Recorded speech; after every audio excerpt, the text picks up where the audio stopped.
Well, thank you for joining us for today's Lunch and Learn. I'm home. I'm Greg Berry, Assistant Director in the UAB Office of Alumni Affairs. Since this is a virtual event, please excuse any glitches that may occur. If you lose video or audio, click the reconnect button at the top of your screen.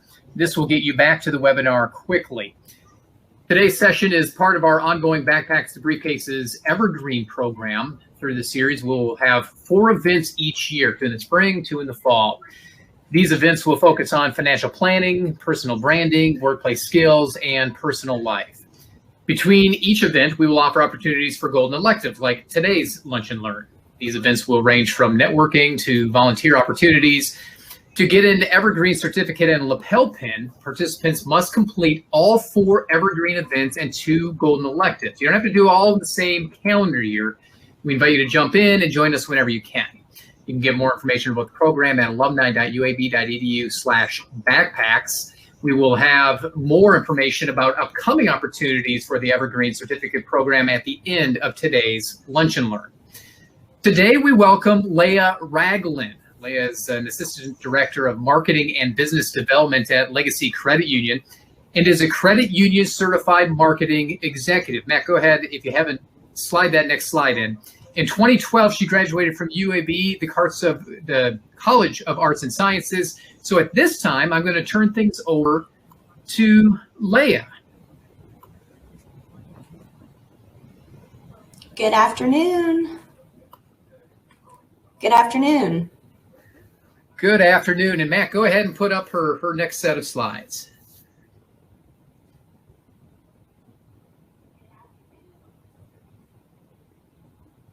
If Mac is still there. All right, I'm going to go ahead and jump on it, and there you go. You are ready. Okay. Thank you, Greg. So today we're going to talk about first-time home ownership and the do's and don'ts. I'll introduce myself real quickly. As Greg said, I'm the Assistant Director of Marketing and Business Development at Legacy Credit Union, and I graduated from UAB in 2012 with a degree in communications. And while I was at UAB, I also met my husband, Trey, who played football at UAB, so we have big ties to not only the university, but the athletics program as well. And together we have 2 little girls, Brooklyn and Parker, who love UAB, particularly Blaze, just as much as we do. So hopefully they'll learn to love UAB the same way that we have come to. One of the reasons that I love working for Legacy Credit Union is because we are the official credit union of UAB. And I love the connection that I get to have through my alma mater in my everyday work, and a lot of the things that I would be doing in my personal life, going to football games, going and being on campus at UAB, I get to do as a part of my everyday career. So enough about me. I will jump right into the content. And the first thing that I want to talk about is what a first-time home buyer is. And the U.S. Department of Housing and Urban Development considers a person a first-time home buyer if they have not owned a home as a principal resident for at least the 3 previous years. And you may qualify to be a first-time home buyer if you've owned a home, but your spouse has not, and you plan to buy a house together. 2, if you're a displaced homemaker who has only owned with their former spouse. And 3, if you're a single parent who owned a home while you were married. And of course, other qualifications may apply. This is something that you really want to talk with your lender about and see what you might qualify for. When you're comparing options for different types of loans, it's important to choose the most affordable home loan for you. That means taking a look at opportunities from various programs and determining what can meet your needs and your goals. And some of the things that you want to take into consideration are things like monthly payment. You really want to determine what you're going to be paying each month. Mortgage insurance, this is a big one. You may be required to maintain insurance on the loan. Some of the things that you can do in different programs, you can waive that insurance if you put down a larger down payment. There's ways around this, but you really want to know whether you're going to be paying that over the lifetime of the loan or not. Fixed or adjustable rate mortgages. A fixed rate remains the same throughout the lifetime of the loan, while an adjustable rate can change and can possibly get higher. The reasons why there's different options, maybe the market is going to stay steady and you want to consider that adjustable rate mortgage in order to start out really low and take advantage of the lower rate while you can. Another thing to consider when you're looking at different options is the interest rate. Obviously, the lower, the better, and different programs can give you that lower rate as well. And the type of loan. There are all kinds of types of loans. There's first-time homebuyer programs. There are FHA loans, USDA, VA, and many, many more. These are available. You really want to talk with a lender to find out what you may qualify for as a buyer. And the last thing that you really want to use as a comparison tool is the term. And most are typically 30-year terms, but shorter terms can actually save you a lot of money, whether you do a 10-year or a 15-year, or even some places offer 20-year terms. If you have the ability to make that monthly payment work for you, and maybe it's a little bit more, you might be saving a lot of money over the course of time. So next, you really want to know and evaluate, are you really ready to buy a house? Make sure that this goal is in your best interest. Things like, what city or neighborhood do you want to live in? Are you looking to move to a city that has a very expensive neighborhood? Or maybe the neighborhood that you had in mind is really not in your price point, and you really got to evaluate whether you're ready to make that step yet. How will it impact your budget? However much you're bringing home, you really want to know if it's going to make it very difficult to maintain your lifestyle, or whether you can take on that mortgage and still do the things that you love. And do you need to maintain flexibility? If you are newly graduated and you are looking for a new job and you're not set on a particular location, you may really want to consider renting in the meantime until you've planted your feet somewhere that you can see yourself being for a couple of years or even longer. So once you've decided that you are ready to buy a house, the first thing that you want to do is take a look at your credit. So there's several reporting agencies that keep a tally of your credit history, including how you use credit cards and how you manage other loans. Think things like your student loans and car loans. This information is reflected in your FICO credit score. And being aware of your score can really help you understand how a lender will initially evaluate your financial health. The three major consumer credit bureaus are Equifax, Experian, and TransUnion. And each will summarize your financial information and provide a score ranging from anywhere from 300 to 850. And a lot of times when you begin talking with a lender, they will also give you kind of what's called a soft pull of your credit and help you understand what you're working with as well. Some of the do's and don'ts of boosting your credit are things like paying all of your bills on time and making sure to set up automatic payments, and make it effortless for yourself. You don't want to mess up in this category, and you want to make sure that those bills are being paid on time and without worry. The next thing is to keep your credit utilization at less than 30%. This tells a lender that while you have the capability to have a certain credit limit, you're really only using a very small portion of it. You're not maxing out your credit card every month, and you're not biting off more than you can chew. The next thing is to pay your credit card bills in full and before they are due. The best practice is just to pay those off monthly and make sure that you never carry a balance on those to begin with. It's much harder to take a big chunk than it is to keep that maintained. And the last thing for boosting your credit is don't close old accounts or open new cards when you're in the process of thinking about buying a home.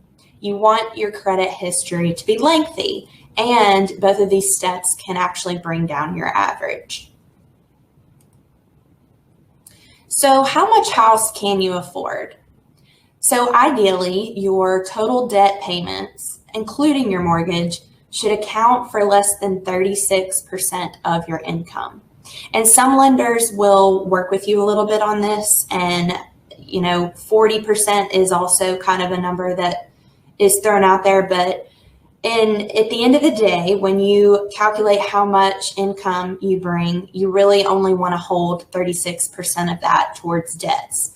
That totals everything like your car, your mortgage payment, your student loans, and anything else like that. So where do you begin? In the big picture, affording a loan for a house usually requires several categories of payments to pay back the loan. And that would be a down payment, the flat amount that you pay up front, and monthly payments. Review your debts and what you are currently paying for housing. This prep work might take some number crunching and some time, but it does set you up to find the right loan and a home within your budget. Plus, it gives you the ability to make a very quick offer when you do find something that you really like. So the first thing that we just talked about is evaluating your debt to income and really dissecting your income and your monthly budget and finding out how much you could take on, and if you're able to keep include a mortgage payment and it still be under that 36%. And the next thing is to utilize online mortgage calculators and start saving for a down payment.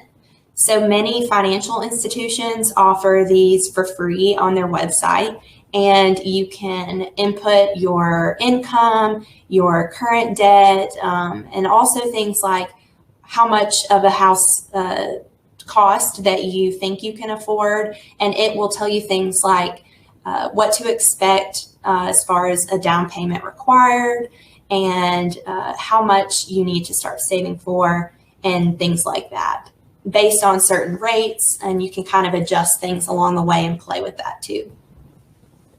The next step would be to choose a mortgage lender, and I would say that you really want to make sure that whoever you're choosing, that you have trust and open communication, and it's somebody that you can talk to efficiently and quickly, and that they will help you in a timely manner, because we all know with the housing market right now that time is of the essence, and you really have to have somebody in your corner that will advocate for you in a timely way as well. And next is to find a reputable local realtor. So working with a real estate agent really does put you in the hands of a professional who understands the different home options on the market. And they can help you navigate not only the legal steps and negotiations that are involved in a house purchase, but they also know their area like the back of their hand. And whether you are also familiar with that area or not, they really know the ins and outs of where you might be purchasing. And there are so many real estate agents out there. So how do you find the one that's perfect for you? We recommend making a list of key features that you want in a home, and then talking about the agent that you're talking to, their knowledge of the type of home that you're looking to buy. The more they know about what you want, they'll help you find someone and something that is meeting your needs. And consult with your mortgage lender as well. I know at Legacy we have particular agents that we like to refer because we have had lots of previous relationships with them already. And so your lender probably already knows several recommendations of people who could help you and get you on the right step. Some of the questions that you can ask a real estate agent would be things like how many clients they're currently working with. Are they going to be able to give you the time and attention that you need for your process, or are they overloaded with entirely too many people to meet everybody's needs? And you can ask them things like, describe their experience with the homes in your particular price range and in the desired neighborhood that you're looking at. And then always, I think you should ask for references, whether it's a client or, word of mouth, and knowing that somebody that has a good reputation and can back it up is very important. And the last thing about finding a realtor, I think, is just to really pay attention to the aspect that your real estate agent is typically paid a commission or a percentage of the house sale price, which is typically 5 to 6%. So as you plan for purchasing your home, you really have to make sure that you factor that cost in as well when you plan. So the next option is happy shopping. And I say may the odds ever be in your favor, because the housing market is a circus and very different from my husband and I bought a home almost 8 years ago, our first home. And it was just very different market than it is now. And it's so competitive. And people are doing things like writing letters to the sellers to help themselves set apart from the other offers. And you really have to put yourself in a strong point so that you can make a strong offer and have an advantage over others that are also trying to get that perfect house that you want as well. So once you've found a home that you do love, the real estate agent will help you submit an offer letter in writing. And in addition to including details like your name, your address, the price you're willing to pay, and a deadline for the seller to respond, an offer letter is also your chance to make a human connection with the seller by telling them how much you love the home and sharing a little bit about yourself to help you stand out among the other bidders. If your offer is accepted by the seller, most require you to place a deposit in an escrow account to show that you're serious about the offer, which is about 1 to 2% of the purchase price. And this is called earnest money. The earnest money will be applied to your down payment and the closing costs if you do purchase the home.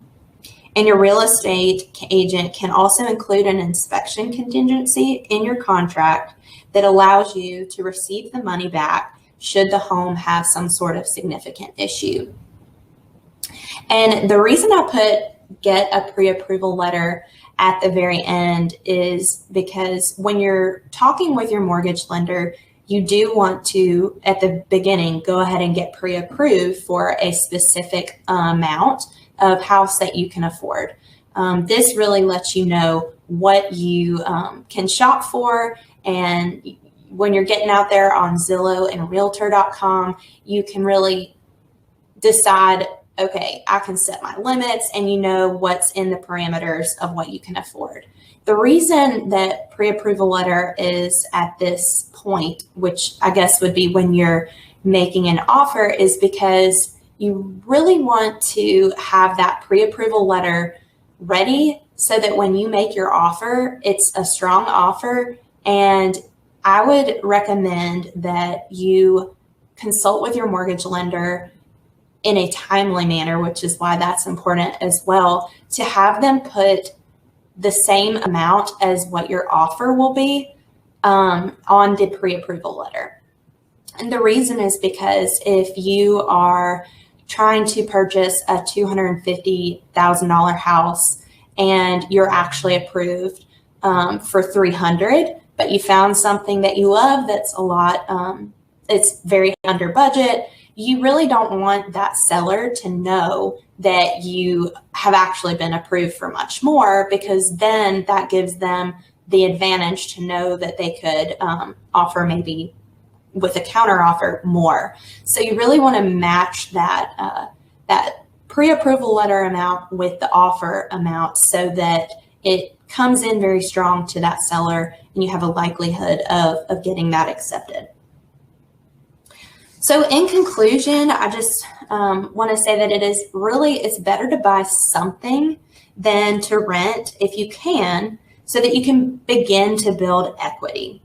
Equity is something that you will carry with you over your lifetime, and you really want to do as much as you can to build that up as you invest in a home. Rent is expensive in any city that you go to, and it's really not a whole lot different in regards to like a mortgage payment. It depends on what you're able to afford and how much you can do that. But buying a house is ultimately one of the biggest purchases that you'll ever make. So you really want to feel nothing less than great about your purchase. And yeah, so now I will open it up for some questions. So, Leia, thank you so much, and great job. Fantastic information that you have provided. There's so many different programs for first-time homebuyers, so many different incentives. Who qualifies for first-time homebuyer credits and grants, and how are they used? So many financial institutions, banks, credit unions, they all have some sort of program for a first-time homebuyer. And a lot of those you can find, I would say try to find a program locally because there are so many, whether it's with your current financial institution or a quick Google search of a credit union or somewhere that could offer a really low rate attached to that. And as far as the grants and how they're used, that would be something that I would refer to our mortgage department to answer in detail about that question. Would closing an account that you're still making payments on bring down your score? Yes. I think the biggest thing is just to keep that on your credit report. Closing that out, just you want your credit history to be lengthy. So you want that to show there, even if it's old, or you really want as much there as you can. And we do have webinars with Legacy about building credit. You can go online and check those out as well. Check under the resource tab and go down to video. Is there an easy way to access the programs for first-time buyers? And are there any that allow you to not have a down payment? Yeah, so one of the things that's great about first-time homebuyer programs is that they typically have a lower rate, but they also, some of them can require less of a down payment. And there are programs out there that you can put as little as 5% or 3% down. So if not paying a significant down payment makes sense for you, there might be an option that would make sense. Mm-hmm. Going back to credit, how can you get items removed from your credit if you're disputing them? I'm not sure that I can answer right onto the removing them. And sometimes they're different. Some credit bureaus will pick up on things and others won't. That's why I would say that wouldn't be as big of a concern as it would be just your overall credit health. And you would have to specifically talk to the lender and find out where they're pulling that information from. And this might not be one because this is a credit question, but why doesn't paying rent on an apartment affect your credit, but it doesn't help it? Can you say that one more time? The question is, why doesn't paying rent on an apartment affect your credit, but it doesn't help it? It may or may not. It's one of those, it's kind of like if you pay your bills on time, it doesn't necessarily boost your credit, but if you don't pay them, it definitely does not help you. And it is one of those kind of two-sided things that you kind of just have to maintain it, but it doesn't necessarily boost your credit. It just will hurt you if you don't take care of it properly. Is there any way to buy a home with a physician's loan in the current market with 0% down? That may be a specific question that you would have to talk with a lender. And while there may be a specific program out there for physicians, that would also be a conversation that you could have. I know at Legacy, we really in an account for a down payment. What does that mean? I'm not sure exactly what you mean by seasoned money, other than just if it definitely plays to your advantage if you have a long-standing relationship with a financial institution, and that means you've already maybe you have a savings account and you have some money there, or you've used them for your car loan or anything like that.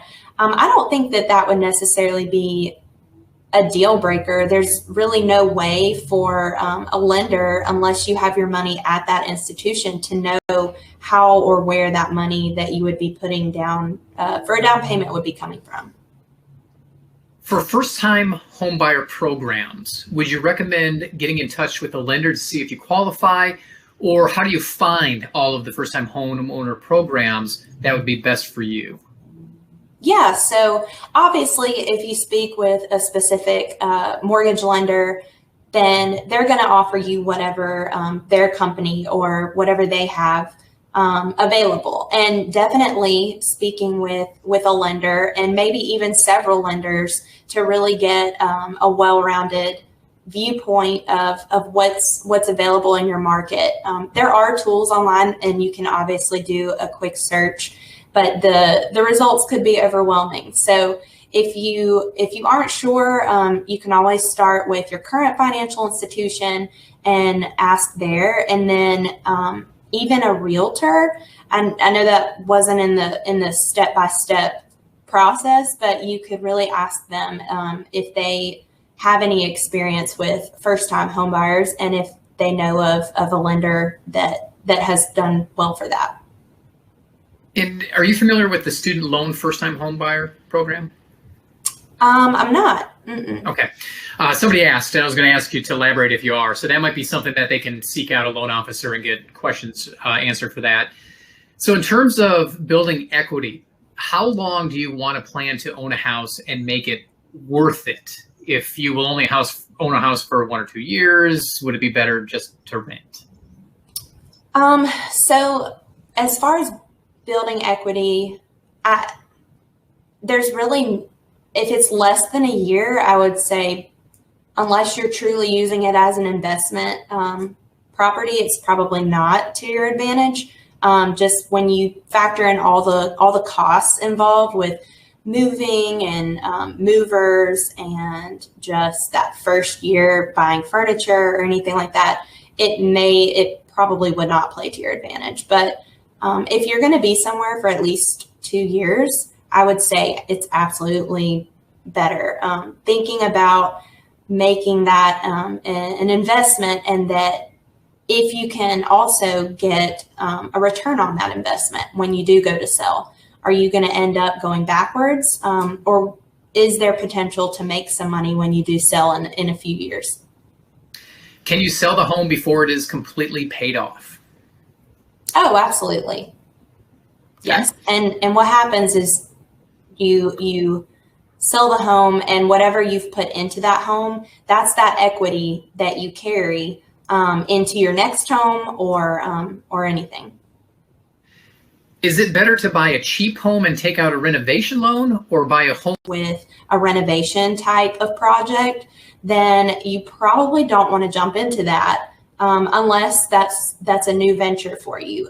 Older homes and maybe a less expensive house could also have hidden issues. So you really have to be careful with what you purchase, that you're ready to take on a huge expense that could come later from not being a not so new house. I can look back on when I bought my first home, and it took multiple months from the first time you started looking at the house to the time you put the offer and it was done. Flip side, my dad just last year moved down to Alabama, and you almost had to start looking immediately and have an offer in that next day. So on average, how long is the process from looking to actually finally signing the documents? Man, there's a lot of people right now that are just sitting and waiting. And I actually know a lot of people who have had to sit in a rental because they sold their house, but they haven't found something else. The market is just so, there's not enough housing options out there for people. It could take a long time. I mean, gosh, some people it's quick because they jump right on it, but then others it takes months. So planning for that as well. If you're a first time home buyer, then you're not necessarily, you may be in a rental now, or don't have any kind of housing payment or anything like that. So you're at kind of a better standpoint, because you're not necessarily waiting on your current house to sell, which takes longer, and things like that. But once you make an offer on a house and it's accepted, you can expect that process to be anywhere from 30 to 45 days till you close on that house. What if you plan to build your own home? Are there similar options, like the first-time home buyer option for building a home? Yeah, and that also depends on if you are building a home through an established like neighborhood builder. That's actually what my husband and I did for our first home. And so and even though that was 8 years ago, that was kind of new at the time. Now there are so many great neighborhood builders that make it very easy and affordable for people to build a new home. And we did that. So we picked a lot and the floor plan, and we basically didn't have to do a lot on the front end until the house was actually built and we were able to close on it at that point in time. If you are trying to build a custom home with a builder, that gets a lot more complicated as far as what kind of loan you can do. If it's a construction loan, then it would probably not play into your interest to do any type of first-time homebuyer loan. So it definitely gets more complicated if you're doing a custom built home, or whether you use like a local builder that has a neighborhood and that sort of thing. Are you required to sell your current house before you invest in a new one? No, it's all determined on how much that percentage of your debt to income is. So if you can, it could be accepted. Is there a certain magic number for quotes that you should seek out for pre-approval before you actually decide? No, the sky is the limit. But I would say that obviously finding a couple good local credit unions or banks that maybe you are already established with, or you want to find out. But I think the more that you have, the more of an educated decision you can make on what's the best fit for you. What is the most efficient way to save for a down payment? So much like the setting up your bills on kind of an auto pay schedule, I think just setting up almost like a payroll deduction or an automatic transfer that's on a set reoccurrence, whether it's every week or every month or every time you get paid, and just send that money to where you never see it. It's never a part of your, it's not tangible. So if you go ahead and send it to your savings right when you get paid and you just build that up and let it kind of do it on its own. And then if you need to or want to throw extra money in there when you get your tax refund or birthday money or whatever it is, then you can do that. But kind of make it almost just an automatic thing and you don't have to think about it. So when it comes to working with an agent and a company, what are things that are kind of red flags and you should just avoid that person or that company? Yeah, so as far as a lender goes, I think having somebody that you can communicate efficiently with, if they aren't getting back in touch with you or they're not giving you what you're asking for, or really in anything that has to do with your best interest, then I think that's a red flag. And the same kind of goes for a realtor as well.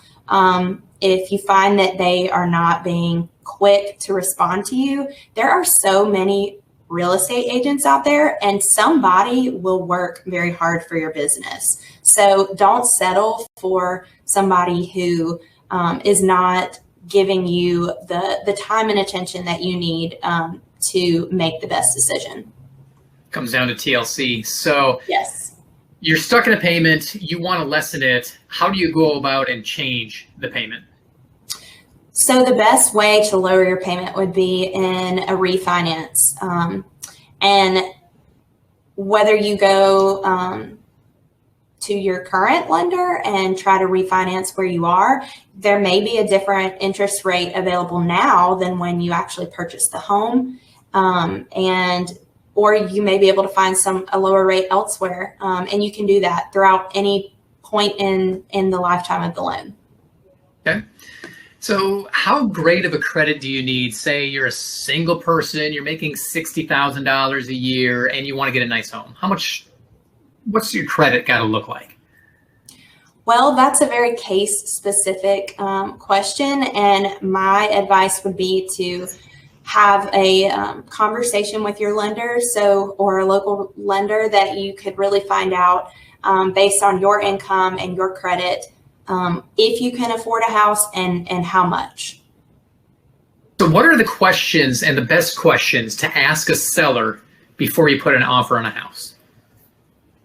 So if you have any questions or specific questions about a house, my advice would be to communicate with your realtor and let them do the communicating for you by speaking with the seller's agent and finding out anything. I mean, if you need to know when the last time the roof was repaired or replaced, how old the AC unit is, or when were the last renovations done. If those things are not already given to you in that MLS information, then ask anything like that before you would make an offer, because a lot of times that could impact either how much you offer or whether you ask for certain things like updates or anything like that. So where do you get the best loans and what factors affect the mortgage and how much? Because this person said two friends bought a house, same price, but they have two different payments. Yeah. So a lot of that is specific to what type of loan that they got, and then their specific rate and what they were available. Also, it makes a big difference on how much money you put down. If you're able to put down a huge down payment, then you're going to lessen that monthly cost. If you can only put down 3% on your home, then you are going to pay a lot more per month. In the last 45 minutes with us talking about first-time home buyers and how to purchase that first home. So again, thank you so much for joining us. Yeah, thank you for having me. It was great. And if any of you missed anything and you'd like to go back and take a look at our presentation, we will have a recording of it online starting tomorrow. If you're looking for a podcast, listen in on the UAB Green and Told podcast. Every other week, we release conversations we have from members of the UAB community. UAB Green and Told can be found on Spotify and Apple Podcasts, or just visit alumni.uab.edu/green and told. Also, be sure to stay up to date on all things alumni through social media. We are UAB Alumni on Facebook, Instagram, and Twitter. You can also look us up on LinkedIn by searching UAB Alumni Career Community. You can also email us at alumni@uab.edu or find us online, alumni.uab.edu. Meanwhile, as promised, here's a look at other events that you can take advantage of for the Evergreen Certificate Program. On April 14th, we will host a Backpacks to Briefcases. Build Your Personal Brand will show us how we can best develop our personal brand to make it stand out in a crowd. That's one of those, 2 in the spring, 2 in the fall, to get the 4 throughout the over the course of several years if you want. Then on April 20th, we will host another Lunch and Learn elective, Golden Elective. Through resume building, we will take a look at best ways to ensure your resume is articulating your impact and you are getting the jobs that you want. And another one of those on April 29th, another Lunch and Learn, Interview Skills. Through this webinar, we will find out how we can best master the art of the interview. You can get more information about all of these at alumni.uab.edu/events or alumni.uab.edu/backpacks. Once again, thanks for joining us for today's discussion with Leia Ragland. Have a great afternoon, and as always, go Blazers. Go Blazers.